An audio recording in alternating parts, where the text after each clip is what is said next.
What's up, everybody? Welcome back to Simple Songwriting. This is your host, Cameron. We are doing some more Sleep Token today. We're talking about Damocles, the third single from their new album, Even in Arcadia. This song, so I wanted to kind of continue some of the ideas and topics that I was talking about on the first episode for their new album, Emergence. There's an issue that I think that they have where they kind of break their own lore or don't care about it, like breaking immersion in the lore that they themselves create. It's you know, it's a bigger problem than I think people give it credit for, and I want to talk about it on this song because I think this song it has these moments, right? It has these moments of like genuine beauty, like the piano and the vocal harmonies and everything are really great. But when they do this immersion breaking stuff, which really the bigger topic for today is not just breaking immersion, but it's actually artistic integrity and like what is it? Why does it matter? I think that they have a little bit of a breakdown of this. Like, I mean, literally, Sleep Token are compromising their artistic integrity and the immersion of their own songs and lore and world. Uh, when they sort of create these lines, specifically lyrical lines that take us out of it. So essentially, what I'm saying is that they will bring us into this world that they create, and then purposefully pull us out of it for nothing more than kind of a gimmick. And it's really not great. And I think it's the type of thing that dates a song and compromises it over time. So we're really going to dive into that. I don't want to just totally shit on it. It's not the worst song ever, but I think this is the type of thing that is going to be a big issue for Sleep Token down the line because if they can't, this isn't something that typically gets better over time. So I think it should be a little bit of a red flag to the fans. Like, hey, this band is already starting to compromise this. So yeah, we'll get into it. A little bit more as we get further into the song. As we normally do on these episodes, we go chronologically throughout the song, and so yeah, let's just. So that's my initial thoughts on it, and what we're gonna initially talk about. Maybe a little bit more, like just to talk about the background of the song. It is the third single from the album, and I think that there's meant to be a little pseudo story within the three singles. But I skipped over Caramel because I actually want to talk about Caramel later because Caramel actually does a lot of things that I like. But this seems to fit with what I was, talking about on the Emergence episode. So if you're interested, go and listen to that. Go and listen to that to hear about like the lore and whether or not you're supposed to care about the lore or not, because that is a big factor of Sleep Token's music. But yeah, when it comes to this song specifically, it is a little bit more generic and like I would say normal than the other songs. The song structure is relatively standard, verse, pre-chorus, chorus, verse, pre-chorus, chorus, bridge, chorus, outro, right? There are lots of good elements to it. The piano is really beautiful, and many of the lyrics are solid. The vocal melodies and the drums are fantastic. He's always really good with his melodies, and the drummer is I'll say this again, the best part of this band. But yeah, then the problem is that there are lyrics in here that are out of place and honestly just kind of immersion breaking and silly. So without further ado, let's get into it. Let's just get the song started. Well, I've been waking up under blades, blue blossom days. If only Damocles would hit me back. All right, so right off the bat, like there's no real intro. We're just starting off with the first verse. So I think it starts off on the right foot. Like, well, I've been waking up under blades, blue blossom days, and then we get the if only Damocles would hit me back. Now, in case you don't know, I'm sure if you're listening to this, you probably know the story by now. But the Damocles is the story of a man named Damocles who wanted to switch places with, I believe it was King Dionysus, and it was granted to him by the gods that they would switch places. But everywhere he went, he had a sword hovering above him when he switched places with the king and became the king for a week, he had a sword hovering above him, only being held by a horsehair, and it gave him so much stress and anxiety that he actually begged the god to switch him back, and he wanted to return back to his peasant life and leave the life of the king behind. The story is a tale about, really, it's kind of a tale of empathy and understanding, the situation. Not everything, the grass isn't always greener. You might think you want some things, and then when you get them, you realize it's not exactly what you wanted. Maybe to get a little more into the details, it also talks about, it has to do with the burden of power and leadership, and how when you are renowned and everyone knows you and everyone is listening to you or paying attention to you, there's consequences to that. And we see this with celebrities all the time, that they become famous, and then it's just, we've all seen videos of like Kanye West crashing out because there's reporters in his yard and things like that. But you'll see it with like Jim Carrey and Justin Bieber and any celebrity that you can think of. They always have this moment. They always get the press is just right up in their business, and so it's something that we can all relate to a certain degree, even if we're not actually the celebrities. But that's the gist of the story, Damocles. So now I think it fits perfectly here. Obviously, the obvious correlation, which I actually am not a fan of. I think that it's maybe a little too on the nose in this song, but the obvious correlation is that the Sleep Token singer is maybe regretting some of the fame that he's gotten, or at the very least, it's making him, he's feeling the pressure a little bit. There's nothing wrong with this. This is totally fine. This theme, but I, yeah, I just think it is a little on the nose. Like, of course, I will, we'll get into that later, but yeah, it's a little bit on the nose. So let's talk about this line, Damocles would hit me back, because right off the bat, I mean, it's the second line of the song. The phrase hit me back is a modern phrase. It's modern language that is typically associated with phone calls, cell phone, like, hey man, hit me back. Like even it's like from Stan, like, truly yours, hey man, hit me back just to chat. Truly yours, your biggest fan. This is Stan. It's like, it is modern casual language, and I emphasize this a lot on the Emergence episode, but I'll say it again here. Sleep Token have created a pseudo Roman environment, like this world of theirs that is this Roman world. Uh, this language doesn't fit. This is modern language. So already we're let me, so let's get into Immersion. I mean, it's funny because I said we'll talk about it later, but Sleep Token are the ones who decided to put this line in here so early, like immediately breaking the immersion. So let's just get into it. When you experience a great work of art, it really is meant to draw you in. It's supposed to kind of envelop you to a certain extent. Like, you transport your mind somewhere else. You think about like a great painting, whether painting, music, movies, books, poems, all of them are supposed to in some way transport your mind somewhere else. It's a representation of human expression, that art is, and so we're meant to actually be empathizing and enveloped by the expression of somebody else. Now, this is a very cursory summary of what art is. I'm trying to talk at like the highest level, like, what is art? What is the point of it? And it is a version of human expression in some format. But with that said, there must be a degree of connection or immersion in order to actually connect with it and have other people connect with your art. Otherwise, it just goes over the viewer's head, or it doesn't mean anything.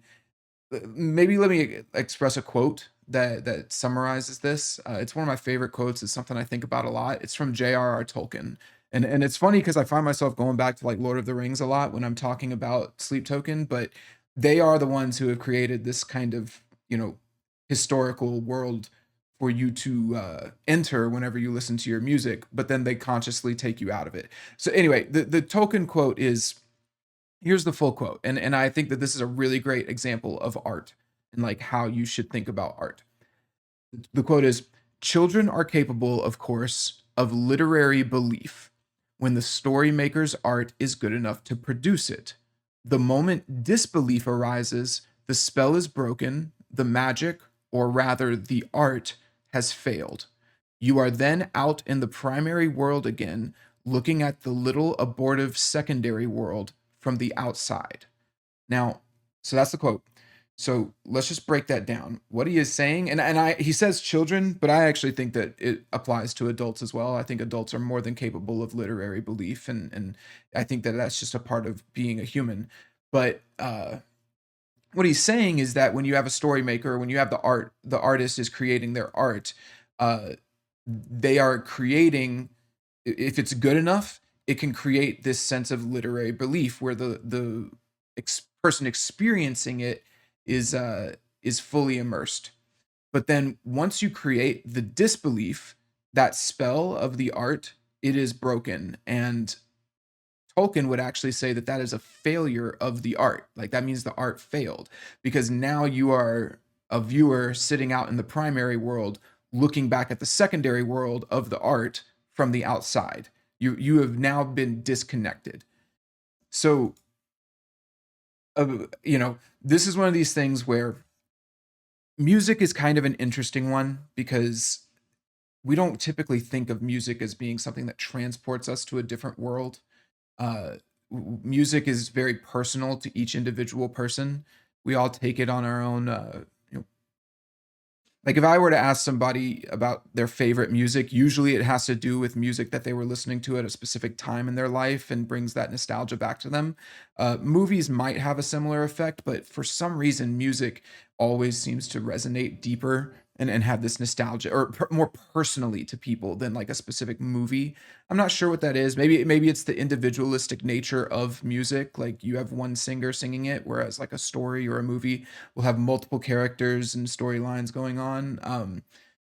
Regardless of what it is, I really push back on the notion that music can just kind of do whatever it wants and it doesn't have to worry about creating a primary or a secondary world for you to get lost in.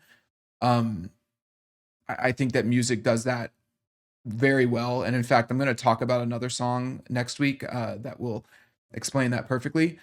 But yeah, so when you create this world, it's kind of up to you to keep the listener engaged in it. If you decide to create the world, right? In this case, Sleep Token are the ones who purposefully pull you out of it. They've created the world and then they rip you out. So let's talk about that. Like why did he do that? So when you here's the thing, when it comes to art and when it comes to music, there's one element that is true, which is that you get to choose what you create. So he gets to decide to do this. It's his decision creatively to use modern language. I mean, and later in the song he talks about like touring and chords and stuff, which I'll talk a little bit about more about it then. But he gets to choose the art that he creates. The caveat here, well, real quick, to clarify what I mean, the artist is the one who gets to choose the story or the setting and the lyrics and the melodies, the imagery that is associated with it, all of it, right? Like you get to choose that. But the caveat is that it's not a total free for all. It doesn't mean that you can just do anything and it's fine. So let me give an example of that. If you have a story, like a literary, like a book or a movie, it can have a plot hole. You can have something that is logically inconsistent within the story that you wrote that isn't, you can't just say, oh well, it's okay to have plot holes because I decided to have plot holes. It's like that's not acceptable. That actually that'll do exactly what I was talking about with the Tolkien quote. That's how you remove people from the art. That's how you make it clear that you don't actually take the art seriously. Poems, for example, are they're another good example because poems can be silly. I one of the biggest things I hate personally is slam poetry. I think slam poetry is some of the worst garbage ever made because it's just silly. And there's this point where you can be listening to someone read a poem and then they just start doing that slam poetry stuff and it's stupid. Like I always think about, I don't remember the exact movie, but there's that one where Jonah Hill is going Cynthia, Cynthia, synthy, and it's just so stupid, but he's making it up on the spot, and then everyone who just, whatever, gobbles up slam poetry for whatever reason, they're like thinking he's some genius when really he's just saying random words up on the stage. So, but that's just it, right? I mean, that's what I mean, where these are people who maybe don't care about the actual logic behind what's being said and are just, there to accept whatever it is and don't think about it, right? Uh, which is something that I'm arguing against. So yeah, what I'm saying is like you can have a story that has a logical plot hole, and that's not good. It's not a good thing. It dilutes the integrity of the art. Poetry can be stupid. You can have like a modern art museum where you just have a picture of a red square hung up on the wall. I've seen so many clips or compilations of people who go to a modern art museum and they're just like, taking a picture of every single piece of art that I think I can make on my own, and they'll take a picture of like a blank canvas or a green triangle or some stupid shape on the wall that just looks like it was cut out of cardboard. It's ridiculous, right? Um, Now, with all that said, most of that is like bringing that around to music. I think music is absolutely fallible. Like you can have bad music. So the whole point that I'm making is that you do, as the artist, get to choose the art that you make, but that doesn't mean that it's just a total free for all and whatever you do is just going to be okay. There are rules. There are things that you have to abide by. Now you can always break the rules and twist them and turn them, but purposefully putting in plot holes to your story in order to break the conventional rules of a story is not. eh, you're going to lose the people who actually use their brains, for lack of a better way of putting it. And I think the same goes for music.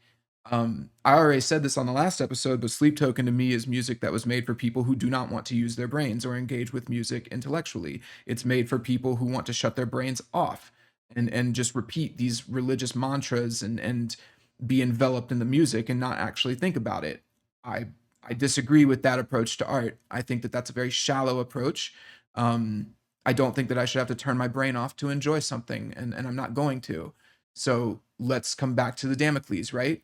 He is free to use modern language here, and there are people who will be totally okay with it, and they will find their reasons to justify. Oh, well, he's not talking about, the sleep token lore right now. He's just talking about his personal feelings and all of that. But I'm like, honestly, I think that's foolish. And he's created this lore. He's created all of this. Um, why say it like this? Uh, to me, because here's the thing, right? He has this beautiful line right before it about blue bonnets and the blades and all of that. All he would have had to say is something like, "If only Damocles would write me back," and we would have gotten the exact same message, but it would have stayed within the theme, the setting that he's set up for this album. So why did he do this? Like that's ultimately the question that you have to ask, right? I mean, assuming that you're not just going to say, "Well, I don't care. I don't want to think about it. Like I just like it and don't tell me why I shouldn't like it." It's like, "All right, let's go back. Let's remember we're analyzing music critically, right? Like we're thinking with our brains." So ask yourself, why would he use this line, "If only Damocles would hit me back"? Why did he use that modern language when he could have very easily kept the more classical poetic language and gotten the same point across? Why did he do it? So here's my answer, and I you can interpret it on your own, but my answer is it's a gimmick. I think that he thought it would be subversive and clever to mention Damocles, who is an ancient Roman character, in this way that, like, oh, it's my pal and I'm waiting for him to hit me back. uh, I think it provides this superficial short-term subversion that might make people go like, "Oh, ha ha ha," like, it's like short-term cleverness, but in the long run, it dates this work of art. It distracts from the timelessness, it distracts from the setting and the theme. We're clearly not in the Arcadia setting anymore, even though the album is called Even in Arcadia. And so, as J.R.R. Tolkien put it, we have been removed from the secondary world and we are now back into the primary world, looking at this line thinking, "Ha ha ha, isn't that so funny what he did there?" Like, and it's stupid. And I know, like, it's funny because we go through these songs chronologically and we're already 20 minutes in, and I'm only on the second line. But let me be clear, it might seem small, but I need you to understand the type of mindset you'd have as an artist to purposefully harm the integrity of your own work. within 10 seconds were removed from the Arcadian setting of the album, brought back into the primary world, the real world that we live in now, looking at this artwork as an artwork, not as something that we're actually engaged or have that quote unquote literary belief in. We're no longer immersed or engaged in it. We are sort of doing this meta view of the artwork. And then the truth is that he's going to continue to do this throughout this song. It's not the only time he does it. So while this might be okay for people who want to emphasize or who care about Vessel, the singer's name is Vessel, who care about Vessel's struggles like right now in the short term, like in the real world. So like for example, I'm talking about the fan who might be sitting there who really cares about Vessel, looks up to Vessel, and then hearing Vessel proclaim his struggles in the real world with touring and songwriting and the pressure that he feels. That might be engaging in the short run. This is not going to age well for people who come into this artwork and find this artwork later on and want to get immersed in it in the future. This is the type of thing that somebody looking for great art will come upon this in 5 to 10 years. You know, I can't tell the future of how successful Sleep Token will be, but obviously they'll probably still be around. But let's say Sleep Token were to break up and somebody were to come back and find this. This is not something that's going to resonate well in the future.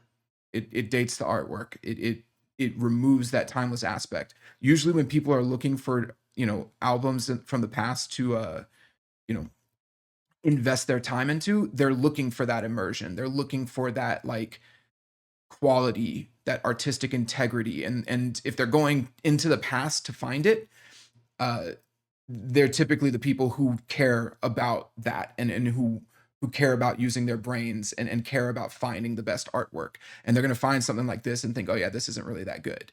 Versus, you know, say somebody going into the past and looking at Metallica's albums or Iron Maiden's albums, and you know, those bands have a ton of artistic integrity.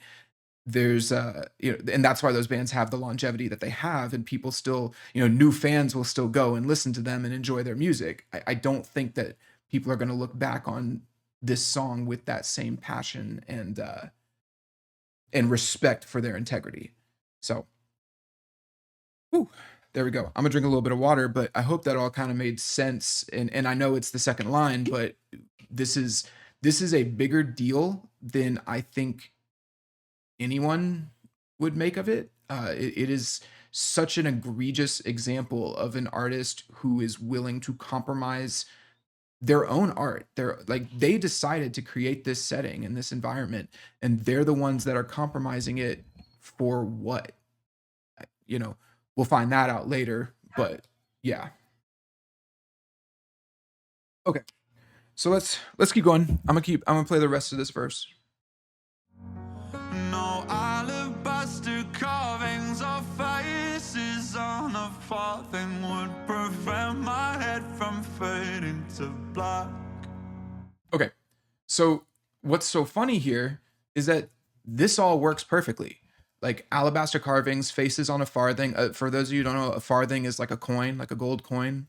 I think it's medieval, but that's okay. You know, medieval is different from like pseudo-Roman, but we'll grant them it's an old term for a golden coin. So all of this is fine. I mean, this is there's no modernistic language here, and it's describing it is describing the state of mind that he has, which is that no amount of success, no statues or, you know, glory by being put on the coin would prevent him from, you know, like you said, prevent my head from fading to black. And you can interpret that different ways, but I think that it just means mentally retreating back into a dark place. Um, so yeah, it's so interesting, right? How this first verse, like, here's all the lyrics. Well, I've been waking up under blades, blue blossom days. If only Damocles would hit me back. No alabaster carvings or faces on a farthing would prevent my head from fading to black. It's like everything is great, but then he just decided to throw in that if only Damocles would hit me back. And it's just kind of like, why? Why'd you do that, man? You didn't have to do that. Um, so yeah, and also I think it's a little bit of a shallow way to even mention Damocles. Um, in the first place. Like I don't mean to continue to harp on this line, but it's just sort of like you know, you're basing your song off of this story and relating it to your experiences, and then you're just like you're going to call out the influence within the song that is being influenced. It's a little I don't know. Like I said, it's just a little on the nose. A little on the nose. So, but yeah, let's keep going. Let's get into the pre-chorus. And it feels like falling into the sea. Okay, real quick. I do want to note that the piano on this whole song is great. It's very beautiful. It is just complex enough to not feel honed in, but or phoned in, but it's got a lot of space. He uses it really well. Um, yeah, the piano is great. During this pre-chorus, if you're listening on headphones, there is a little synth bell that's playing in the left speaker. It's really nice, and it just plays on the downbeat. It's just like like a dong. Listen for it in the left speaker. And it Right feels here. like falling into the sea. Here it is again right here. From outer space It's like dong. That's the note. Dong. It's really nice. Yeah, this pre-chorus is totally fine as well. The lyrics are, and it feels like falling into the deep from somewhere way up over the peaks. And I played discordant. Sorry, no, I'm on the wrong pre-chorus. And it feels like falling into the sea from outer space in seconds to me. And I played discordant days on repeat until they look like harmony. Yeah, I mean, I think the outer space reference is a little it's not as bad as the other line, but it is kind of getting back into that like they didn't really know what outer space was in that pseudo-Roman time. Now, maybe I should address something real quick. I'm the one that's talking about this pseudo-Roman environment, and I know people might say, "Why does he keep referencing that? Like, why is it such a big deal? Why can't he just use the lyrics that he wants to use?" It's like I need to be clear about something. They're the ones that chose this. They are the ones that chose this type of setting for their album. Even in Arcadia, that's the name of the album. The first one, you know, the album before it was called Take Me Back to Eden. They are using this time frame. Go look at the artwork on all of the songs. It's not a modern city, it's not a space station, it's not, there's no cell phones. It is a ancient city with burning banners and flowers and mountains, and this is the setting that they chose. So this is one of the things that frustrates me is it's like, well, you're taking all of that way too seriously. And it's like, okay, so then I shouldn't take the lore that they create and the setting that they create seriously. Like that doesn't make sense. And so then what you're saying essentially is I shouldn't take the band seriously. Like if they set up this Arcadian theme, I just shouldn't care about that. I just should ignore that. And it's silly when you really think about it. It's like they're the ones that decided to do it. So I just want to note that in case anyone's thinking that, like, why is he constantly going back to this setting? And it's like, well, because they created that setting. All of this would be fine if they didn't use that setting as the baseline for their album. And really, the whole band as a whole has this lore underneath it that we are supposed to care about and follow along with. But if they don't care about the lore or where it's going or any of that and like immersing their viewers into it, then what is the point of creating the lore to begin with? So that's my rant on that. I'm not going to not take it seriously when they took it seriously enough to base their whole album and all of the themes of the album and everything on their lore and their setting. I'm going to take it seriously. But then if they decide in their own songs not to take it seriously, I'm going to call that out. So, okay. Let's finish this pre-chorus. It's very nice. Here we go. to me, and I play discordant days on repeat. I think there's some harmonies that come in here which sound really nice, like leading into the first chorus. Until they look like harmony. Yeah, those look like harmony. Something like that. I'm not a singer, but you get my point. Yeah, those harmonies are really good. He's great at coming up with these creative harmonies that open things up a lot. Uh, yeah, pre-chorus is totally fine. There's nothing like really off about it. But now we get into the first chorus, which I actually think the chorus of this song is very strong overall, especially this first chorus. It is really, really solid.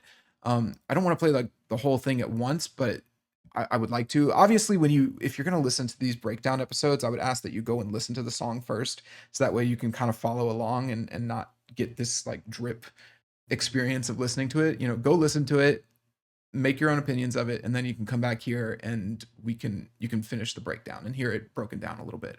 But yeah, this chorus is great. Let's just get it started and then I'll talk about it.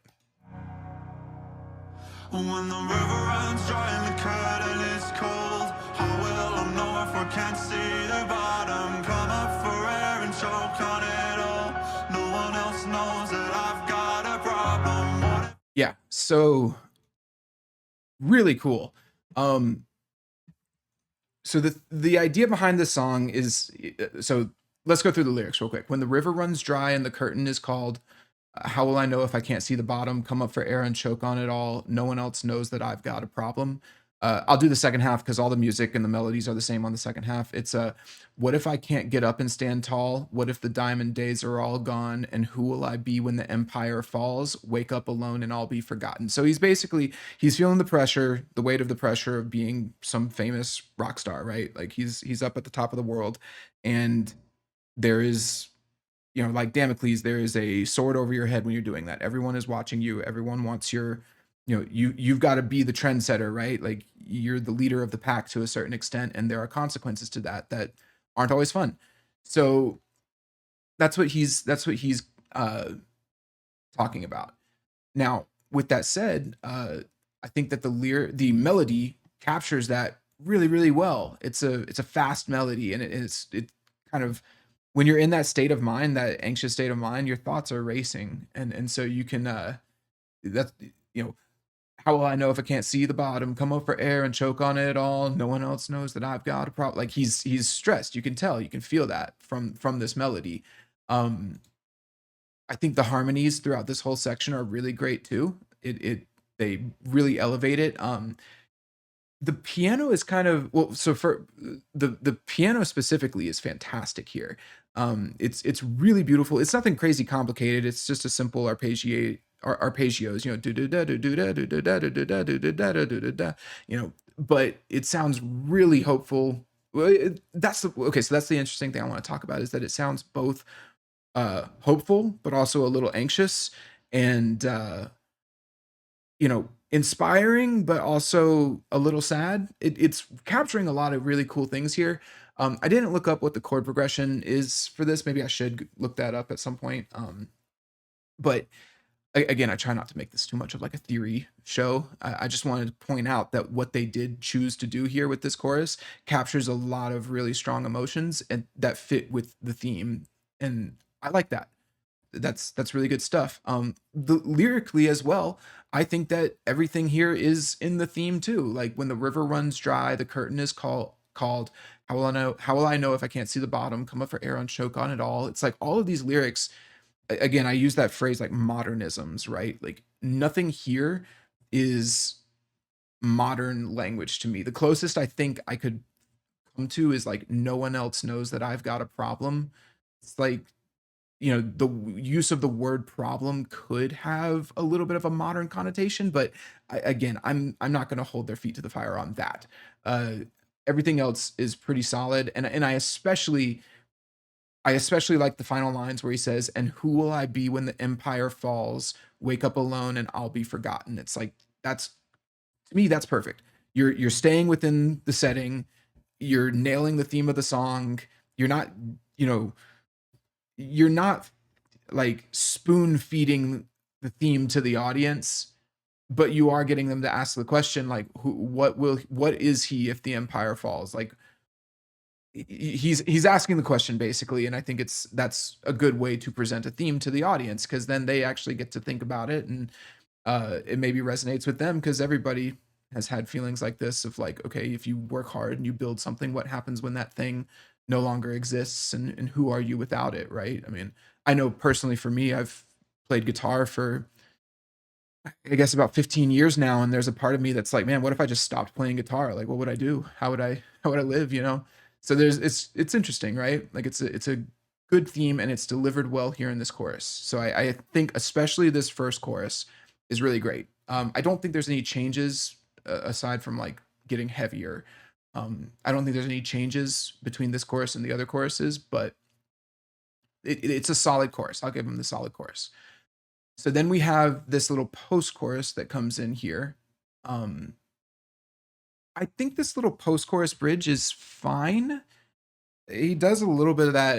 If y'all don't know, there is this thing called the millennial whoop, where it's like, hey, you know, go look it up. The millennial whoop. It's essentially it is a motif of notes that is specifically associated with like mid 2010s millennial music where they just go like oh or eh, you know, like it's this sequence of notes that every one of them does, you know, with slight variation. I got a little bit of that from this post chorus. It's not bad. I'm not trying to be overly critical, but there is this part of me that was like, okay, we're doing the millennial whoop here, maybe. But there's a really nice guitar riff that comes in after it. I'm gonna play it in a second, but there's a really nice guitar riff that comes in after it that I think, you know, keeps this song melancholy rather than outright depressing. Um, I think the chorus has a lot of emotional weight, and especially those lines like "Wake up alone and I'll be forgotten." You really start to get into the territory of like pure depression, and I think that this little post chorus kind of brings us back around to, you know, we're not totally depressed, we're just a little melancholy, and I actually like that. So here, let's listen. I can't get up and stand tall. Oh, we got the second half of the chorus to get through. Hold on.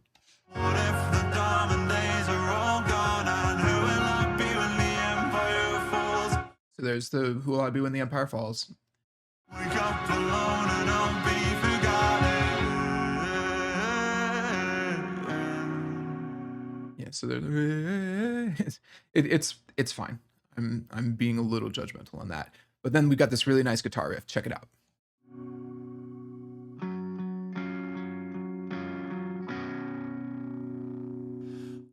Super cool. Really simple, but it's again, it to me that sounds like something that the guitarist would write, you know, just relaxing in the studio, really embracing the melancholy feeling of this song. It's very nice. Uh, I give Sleep Token a lot of shit for their guitar work because honestly, a lot of it is pretty mediocre and kind of shit. But uh, I'll give them the credit when credit's due when they do good things. So okay, so we got verse 2 coming up, and the drums are coming in. So here, let's take a listen. Well, I know I should be touring. I know these chords are boring, but I can't always be killing the game. All right. All right, here we go. Let's okay. So let's get into this cuz this is where we got problems. So I'll start with the good stuff first, which is the drums come in extremely smooth. Like it is one of the it is a really well mixed, well timed. Everything is great about the way that the drums come in. It elevates this second verse. It's a good spot for the drums to come in. It's pretty normal if you're gonna have like a soft song up to the first chorus. You know, like Linkin Park did this on what was the song? The lead single off of their new album. I cannot remember it. Uh, hold on, that's gonna bother me. Give me 1 second. 1 second. Let me pull it up.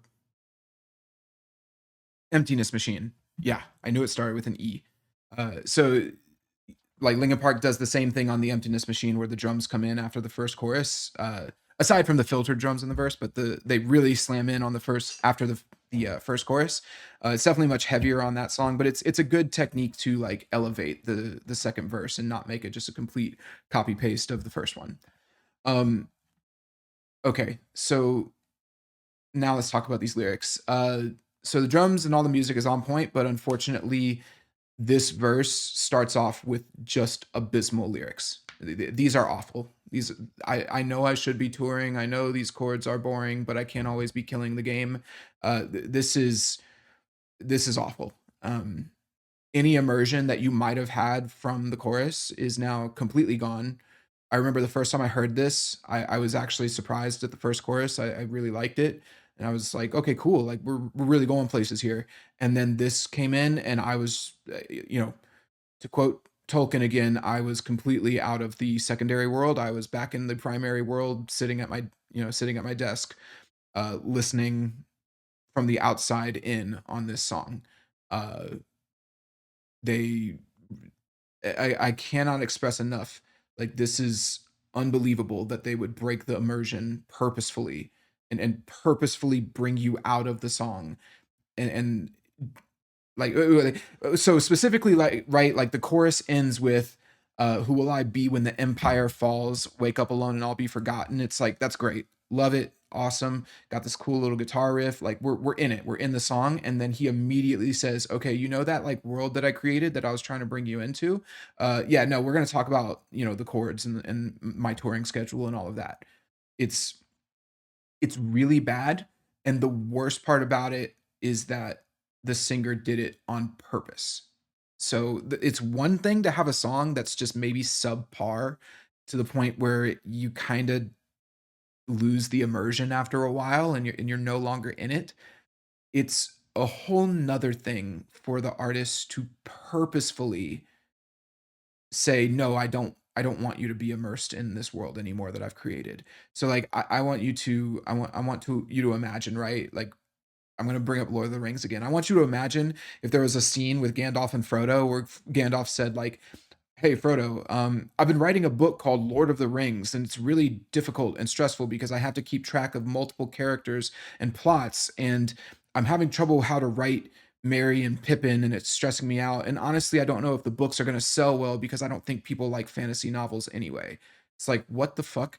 You are immediately removed. Like the idea that Tolkien would write something like that is absurd. So with all of that said, like I'm harping on this, but I'm gonna actually do a little bit of a deep dive on this because now we get into the we're gonna get into the meat potatoes here. We're gonna talk about artistic integrity. So we talked about like breaking immersion and the problems with that, but this is this is at the point where we are losing. It's not just immersion breaking, it's actually a letdown of integrity. So first let's talk about what artistic integrity is. Because I think that there's a lot of things that can like there's a lot of ways that it can be interpreted, but to me, artistic integrity is essentially the ability of an artist to remain true to their vision of what their work of art should be, regardless of external pressures, commercial gain, or even the artist's own personal life and struggles. It is the commitment to that work of art to maintain consistency, resolve flaws or plot holes, and ensuring that you deliver the vision that you had, right? So I think that this can mean like staying true to the artistic world, like specifically for this, it means staying true to your artistic world and the rules that you established within that world, avoiding any sort of lazy shortcuts, and also respecting your audience's intelligence and emotional investment in the piece of art that you have created. So like I'm sure most of you, especially if you're listening to Sleep Token, I'm sure most of you have seen like an anime, right? If you so you all know what it's like when you're watching like an anime or some show and then like some character gets some random power buff out of nowhere and it doesn't make any sense with the plot. Like it's always like a main character thing, right? Like, oh, they're about to die and then they just get some random mega power boost that allows them to completely overpower all of the villains and everyone's like, "Oh my god, look how awesome they are." And that type of thing, it can typically be immersion breaking to a degree because you're like, of course, like we know that the main character is not going to die, so he's getting his ass beat by the villain. He's obviously going to get some type of like power boost, right? So that's the type of stuff where when you break the rules of your show just to keep your main character alive, it messes with the artistic integrity of the show.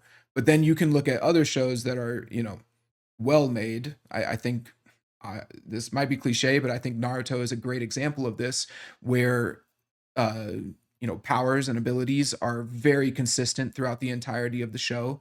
They do a really strong job of, specifically with Naruto, not just giving him random power boosts, but actually giving him abilities and intelligence within the fight to use the tools that he has at his disposal.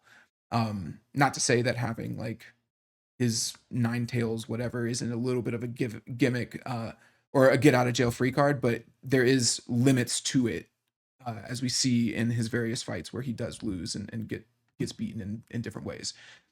Whole point that I'm making is that artistic integrity is about maintaining that vision of your work of art, maintaining what it is. Okay, so that gets back to, like, again, I want you to imagine a great work of art where they purposefully broke the artistic integrity of it just to complain about how hard it is to make the work of art. That's really the type of thing that does, I would say, permanent damage to the work of art. Like you can't, like Tolkien said, if you break the magic, you break the disbelief, there's no coming back. You're now back in the primary world staring at this, he uses the word abortive, which I think it might be a little strong, but it's relevant, right? It's dead. The fantasy world is now dead. Your belief in the fantasy world is now dead. So if there is a scene where Gandalf just flew over to Mordor and like kicked down Sauron's tower and then flew back to Frodo and said, "Okay, we don't need to worry about Sauron anymore." It's like there's no coming back from that. You've done damage to your world, right? Um, so let's bring it back to Sleep Token now. Yeah, this breaks the song. I it might seem a little hyperbolic for me to say that, but it's the truth. This ruins the song. For anybody who actually cares about Sleep Token and art and music and artistic integrity, this ruins it. The types of people who would be okay with this are people who just blindly follow Sleep Token and don't actually care about art.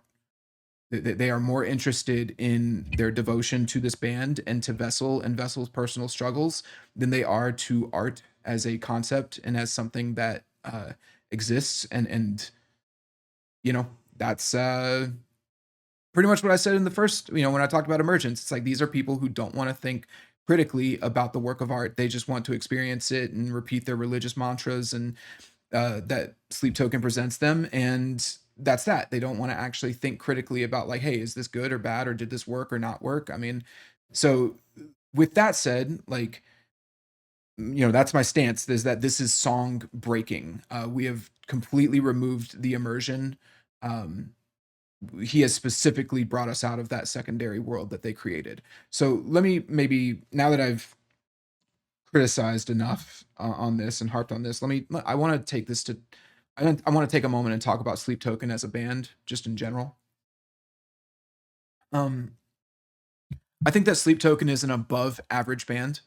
I think that they do lots of cool things, and I am glad that they're popular.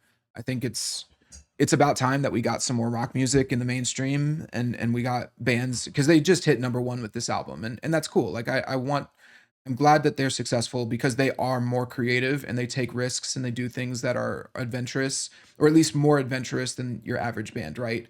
But I have to say, they do not respect their own artistic integrity. And I think, I'm just going to be honest, I think that they are 100% okay with dismissing their own world, their lore, their imagery, their setting, all of it, all of the artistic integrity or the factors that go into artistic integrity, just to vent about their own personal problems. I think that that makes their music shallow. It makes it emotionally driven rather than rationally driven. And in fact, I think it's emotionally driven music that is masquerading as well thought out, deep, intelligent music. Like it is masquerading as music that has this deep lore that you're supposed to get invested in. But if you just think about it a little bit, and you just, like, as you've seen just with these two songs that I've analyzed, if you just scratch the surface a tiny bit, it becomes very clear that this is not for people who care about artistic integrity, and they personally, they as a band don't care about artistic integrity. They This is for people who just want to shut their brains off. Um, to really emphasize this point, they want me to be immersed, but then they don't care about breaking the immersion, right? They want me to be into the empire and think about the empire and Arcadia, but they are more than happy to talk about touring and chord progressions and killing the game, right? Or hitting me back, right? Like using modern language. They will create the lore for their band as if it's something that is important and that we should pay attention to, and then they have no problem with casually dismissing that lore or just saying whatever, we're not talking about that right now, whenever they feel like it.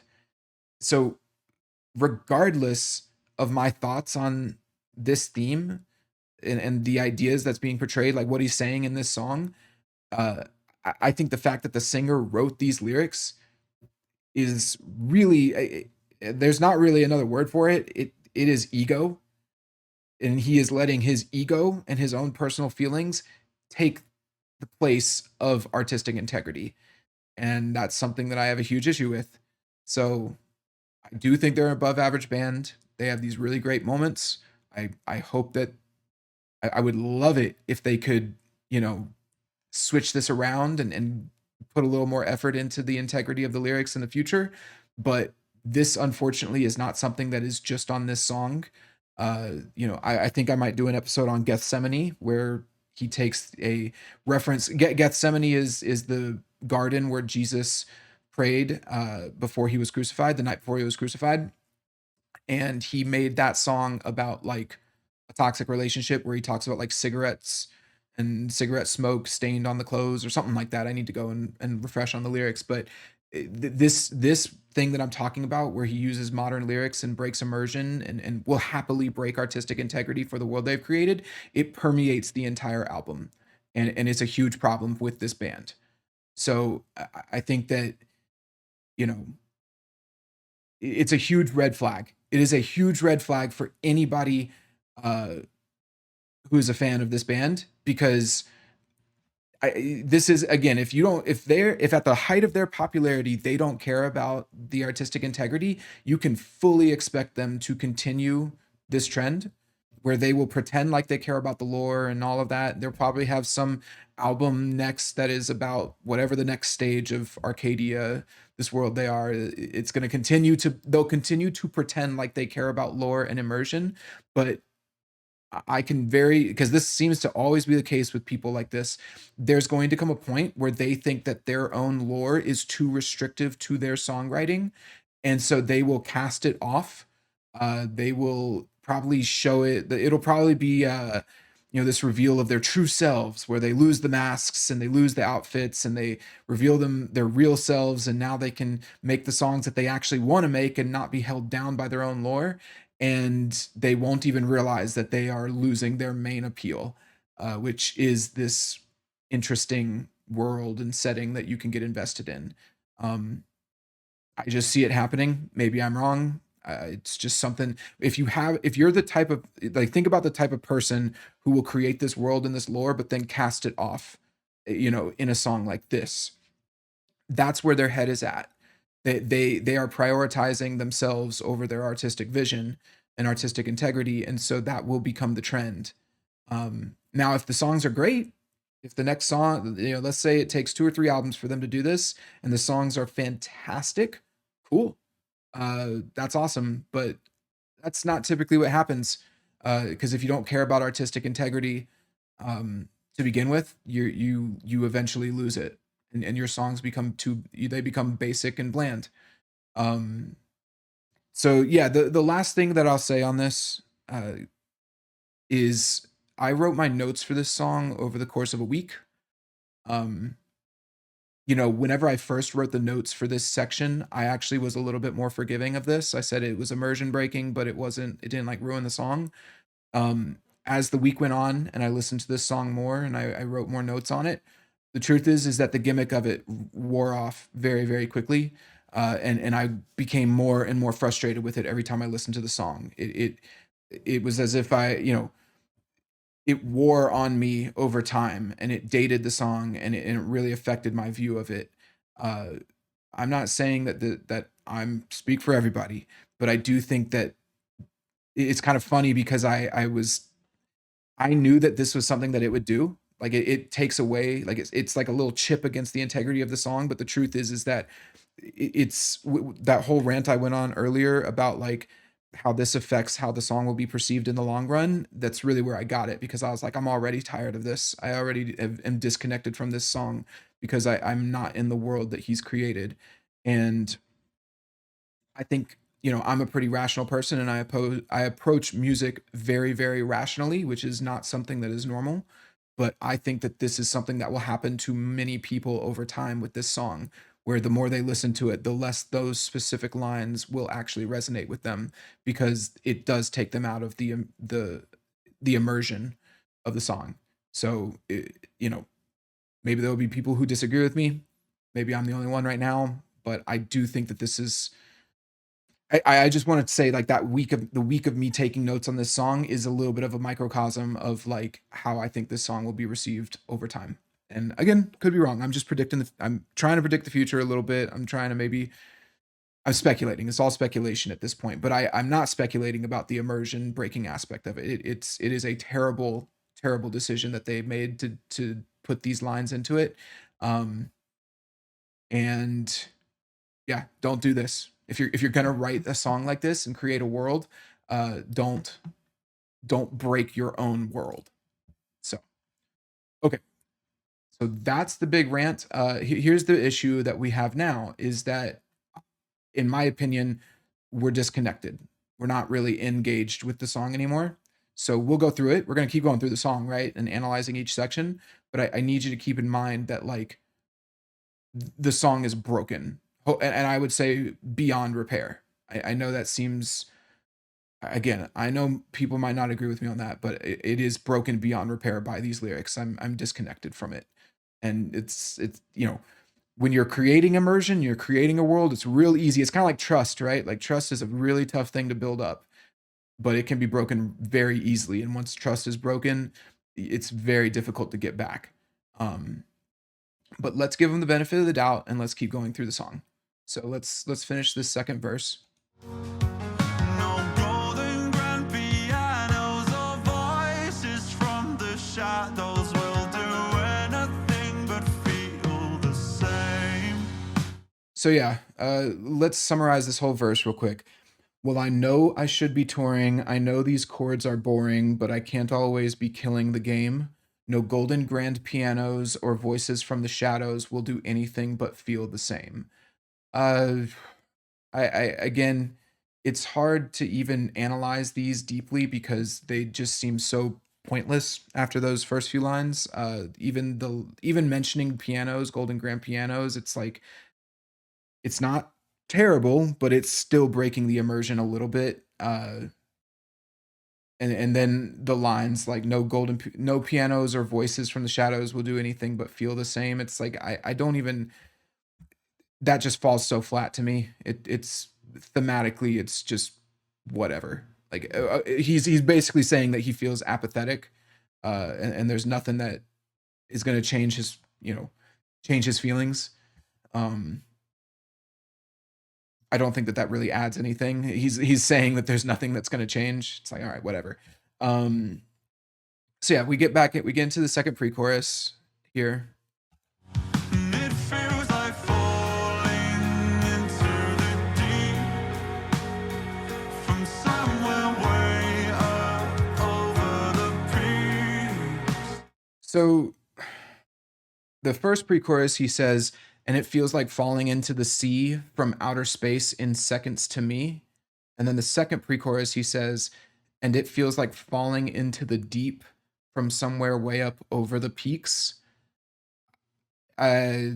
Yeah, I mean, he's saying the same thing with these two pre-choruses. The second, usually when you change the lyrics on a pre-chorus, it's to add more context and layers and like additional lyrical depth to the song, even if like the melody and the music is the same. But these two things literally mean the same thing. Like I'm falling into the sea from outer space, or I'm falling into the deep from the peaks of presumably mountains, right? It's like, okay, so it's just using synonyms for the word falling. I honestly even wonder what was the point of changing the lyrics. I yeah, it's kind of a pointless lyrical change. And then the second half, and I play Discordant Days on repeat. It's the same as the first pre-chorus, but then he says until the tape runs out on me, and then he plays a sound of a tape recorder. We'll talk about that in a second, but yeah, the drums are playing something perfectly fine here. All the music is relatively same. Like the vocal melodies are the same as well. Uh, yeah, so all of this is just okay. It's just whatever. You know, it's a fine pre-chorus. It's a pre-chorus. It's building up to the chorus. But let's finish it out and hear this tape sound.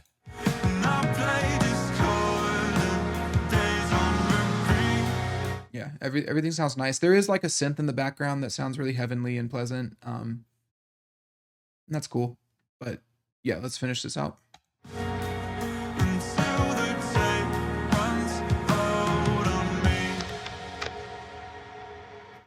That's it. So, oh wait, hold on.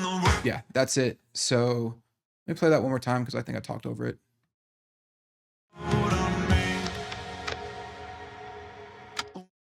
So, I mean, again, I could go on a whole nother rant and harp on how stupid this is, and that sound effect is, but it's not gonna be anything additional to what I've already said. This is immersion breaking in the sense that we are like he is determined for us to not be in the setting that they created. He is determined to bring us back into the real world here. Uh, so take that however you want. But yeah, the again, I would just consider this a short-term gimmick, similar to the Damocles line. It's a short-term gimmick at the expense of artistic integrity. And if you're the type of person that heard that tape sound effect and said, "Oh, you said tape runs out of me, and it's a tape," and I would say you should raise your standards a little bit for what you find appealing in your music, because this is not good. It's not good at all. So, cool. But yeah, let's go into the second chorus.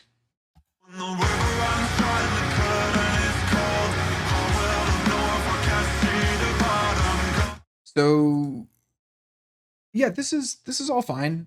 No lyrical change, no melody change. I think he's even singing like the same notes. In fact, let's just confirm that real quick. Hold on, pre-chorus ones. When the river runs dry and the curtain is cold. So that's the first. And then we have 216. When the river runs dry and the curtain is cold, I will know if I can. Yeah, it's the same notes, same melody, same lyrics, so nothing changed vocally.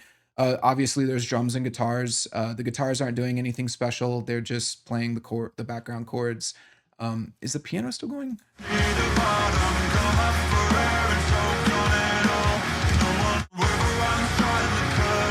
It doesn't sound like the piano's playing those higher arpeggios. For those of you who don't know, a chord is multiple notes played at the same time, and it describes the kind of the interaction of those notes. So like when you hear a minor chord, like you hear like everyone knows like A minor, right? Like the A minor chord. What that means is that you're playing a chord that has a root note of A, but then it's playing a C note as well, which the relationship between those two notes is what's called a minor third. And so that makes that A chord a minor chord. Versus like if you were to say play like a note and then a C sharp note, right? That would create a chord as well because you're playing those two notes at the same time, but it creates an A major because the relationship between A and C sharp is a major third.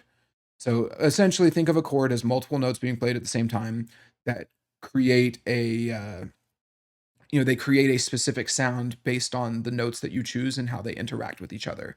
So, if you're not musically inclined, you might have heard of oh, he's playing an A major 7 chord, and that means that he's adding a seventh interval in there. So there's at least 3 notes being played. Typically in a chord, any chord, you'll have the fifth as well. So like an A major 7 chord would have 4 notes, 4 separate notes being played at the same time, and the way that those 4 notes interact with each other is what creates the specific sound of that chord, right? Now, what an arpeggio is when you take those individual notes over the chord and you play them singularly, like as single notes. So when you hear the piano and it's going like do do da do do da do do da, let's just say that this is what they're actually playing. Well, let's say they're playing an A minor chord, right? It's going to be playing the A, the C, and the E. So remember that C note is the minor third of the A, but by playing individually da da da da da da, instead of all 3 of those notes play at the same time, which I can't do with my voice because I can only sing 1 note at a time with my voice. If you play all 3 of them at the same time, that creates the chord. But then if you play them individually, that's what's called an arpeggio. So you would literally call it like an arpeggiated chord, because you've taken the chord and broken it up into its individual notes, which are played continuously. So for example, if the underlying chord here is A minor, the guitar is just going to be playing all of those notes at the same time, right? And that's why it just sounds huge and big, and that's what they're playing. So listen to it. So he's not playing he's not going like dum dum dum dum dum dum, but you might have heard guitars do stuff like that, but he's just playing the full chord. But then if you go back and listen to the piano, it's the same chord, but just with individual notes played. When the river runs dry and the curtain is cold. Hear how those notes repeat, like da da da da da da da da da da da da da da. That's the length of time that chord is being played on this section. So yeah, if you hear me talking about like arpeggios, that's what I mean. It means that they're taking the chord that is being played on this part and they're turning it into single notes, which they're splitting out each of the individual notes that make up the chord. So there you go. I'm gonna skip through the rest of this chorus because there's not really too much else to talk about. The guitars and drums come in. The drums sound great. Drums always sound great. They do exactly what they should be doing. So it's all fine. But then we come into the bridge. So let's get to the bridge.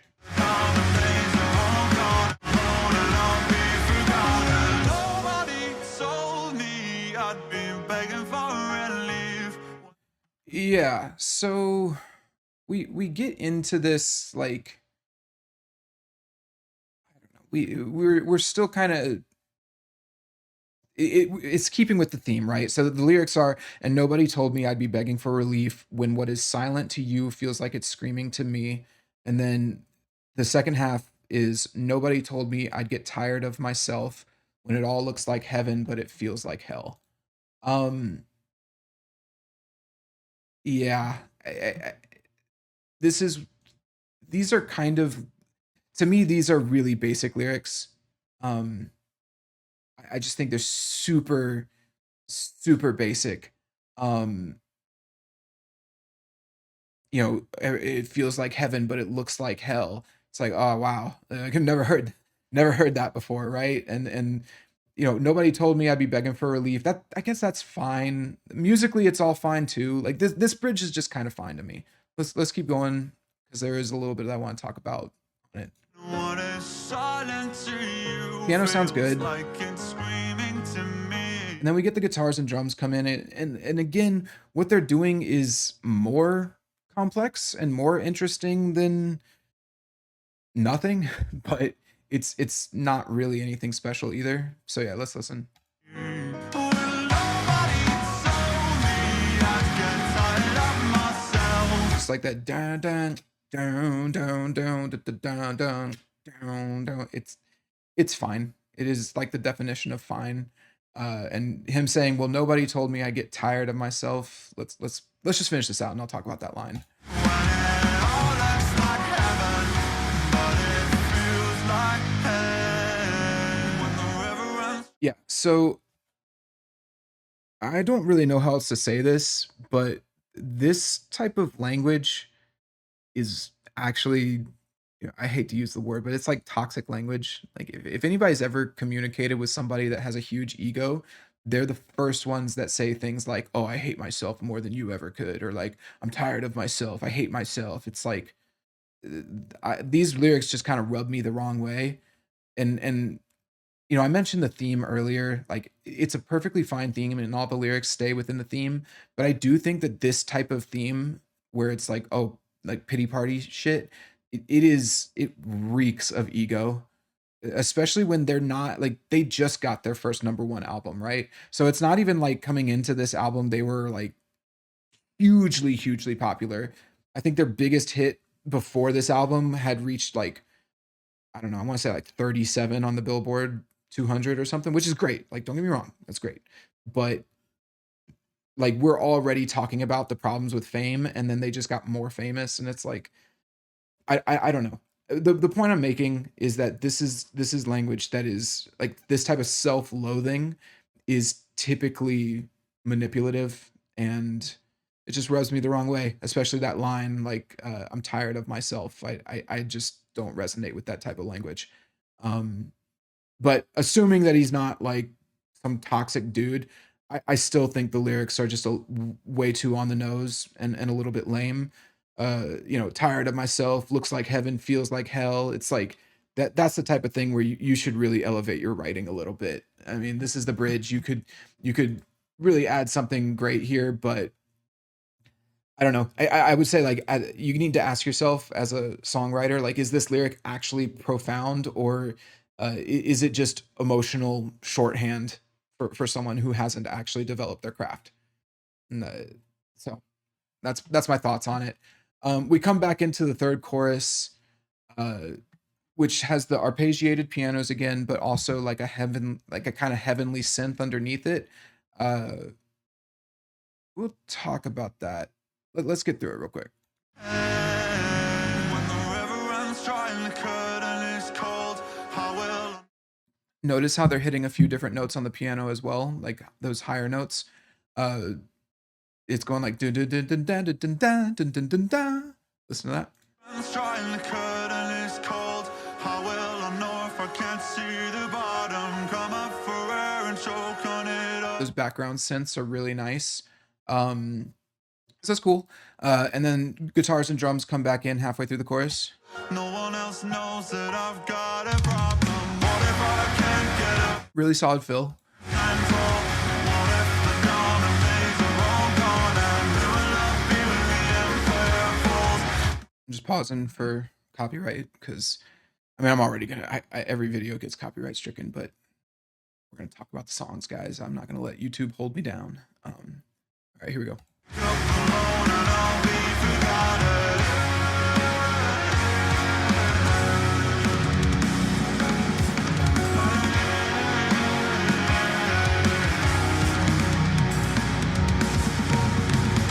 Yeah, so the drum solo here is sick. It's really good, but I can't help but feel it's a little out of place. This song doesn't feel like it ends on a triumphant note, or it should be ending on a triumphant note. It actually feels like thematically it's a little sad. Like he didn't actually come to the resolution that he would like. He's still stuck in the same place, but he at least got to vent, like let it out a little bit and vent it. Um, let me be clear. There's piano after this that I do feel like ends. I think the song actually does end on the correct note with the slow, somber piano. Uh, here, let's. But this specific drum solo and this outro section here, where he's doing his long notes and the drums are just going nuts. It feels a little out of place. But let's finish it out.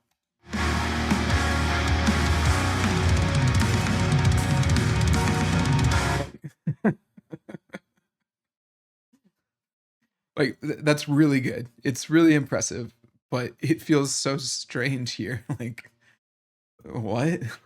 You know what I mean? I'm not like it just feels a little weird to me. That's all. Okay. Let's get it done.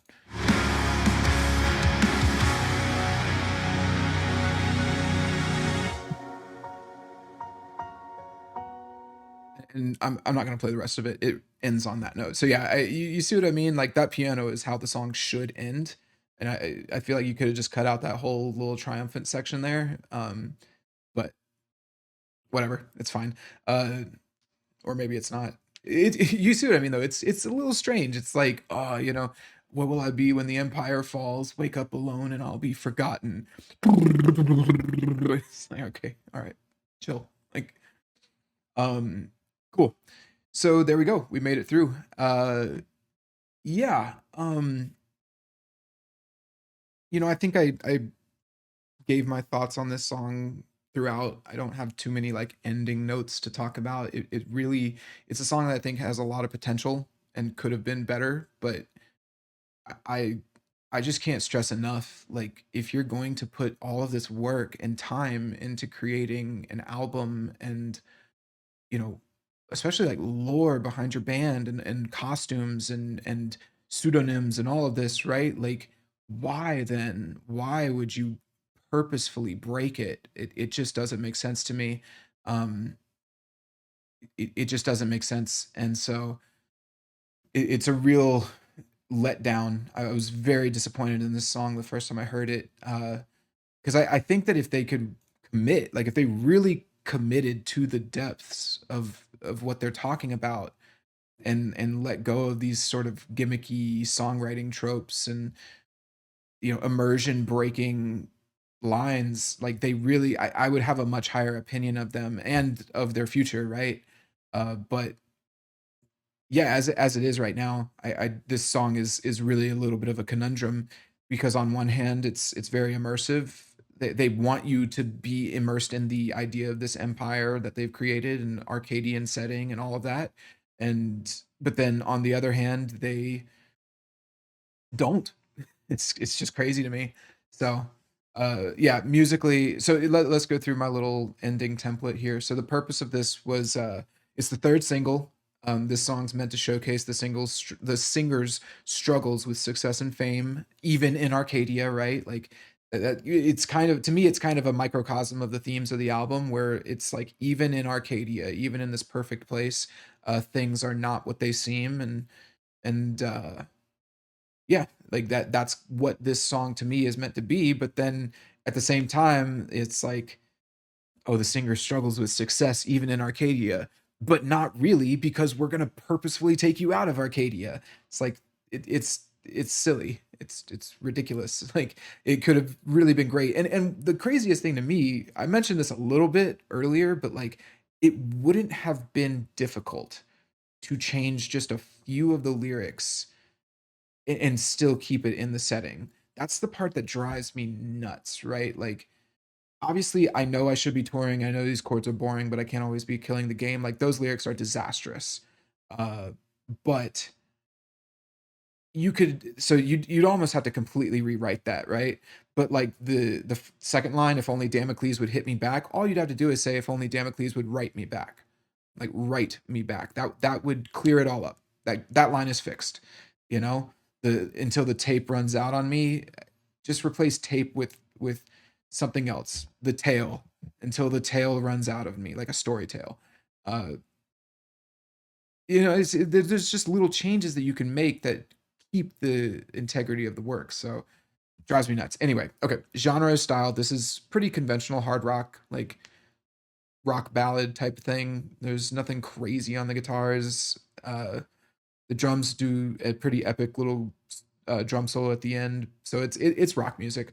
Um, Structurally, the song structure is pretty conventional, but it does do a good job of like knowing when to bring the drums in, when to bring them out, when to have piano by itself, when to add in some synths, like, and it's paced very well from like a structural standpoint, even if it's pretty conventional verse chorus, bridge chorus. The mix is great. Again, Sleep Token, especially this album, I've used the word lush when I was describing emergence, and I would use that word here again. It sounds very lush. It's very full. There's lots of little. Uh, there's a lot of like mid range that brings you into the song. Um, and again, when you think of like Arcadia, you think of plants and flowers and this blossoming society, and I get that from this mix. So yeah, It's cool. Lyrical content, I think that I will say that the lyrics do all lend themselves to the baseline theme, which is about the weight of success and fame, which kind of relates back to obviously Damocles, the story of Damocles, but lyrically, the verse two is disastrous for the song. And then there are other moments that are just lackluster. Um, there's moments that are immersion breaking, and then there's moments that are just kind of lackluster and could have been polished up a little bit more. So, but the chorus is really good lyrically. I will give them that. Thematically, the song is about success and fame, and I already mentioned this, but it's like a microcosm of the theme of the album. But while I might not personally be a fan of these types of songs that are just about vulnerability for vulnerability's sake, I do think that they stayed on that theme throughout the whole song, and I can't, they picked a theme and they stuck with it. So I'll give them that. But I do think it's a little bit of an on the nose interpretation of the story of Damocles. There's not really like a twist to it. It's like you could read the story of Damocles and just understand perfectly fully what this song is about. Um, and I while the theme is about the success of struggle and fame, I really wish that they had kept it in the setting of Arcadia and not set it in the real world. Which brings me to my final, little blurb, which is the overall artistic merit for the song. I think the song is fine in most ways, but I it this song in particular highlights the severe lack of respect that this band has for the artistic integrity of their own world. It's not the only example of this on the album, but it sticks out to me so much because it was completely unnecessary, and it's just a like to me this is a glaring red flag for anybody who wants to be invested in this band moving forward, or invested in the lore. Like I would say don't even care about it anymore because they don't care. And they're if they are already at the point where they're letting that lore go, I just don't see them turning around in another album or two and saying, "No, no, we're really caring about our lore more on this album." It's like, nah, usually as bands get older, this type of gimmick fades away. And so the lore being the gimmick. I shouldn't call the lore the gimmick, but like that type of stuff, they start to take more or less and less seriously as they become older and more mature. So yeah, I actually think it's a massive L because I think it's one of the big appeals of the band is that mystique and there's not a lot of bands or anyone today who has much mystique to them because of the world we live in. And so to have a band that does have an element of mysticism and you don't know who they are and every thought that they have isn't on Twitter or X or whatever, like it's interesting and it's cool. And that is gone. They are letting that go. So it's an L. So yeah, if you're a fan, be wary. So yeah, cool. I think that's it. I hope you enjoyed this episode. I think I've already got another episode lined up for a different song from a different band. That's going to contrast this a lot. It's going to be very different from this, but I will probably do a few more Sleep Token episodes because there's a lot to talk about with this album.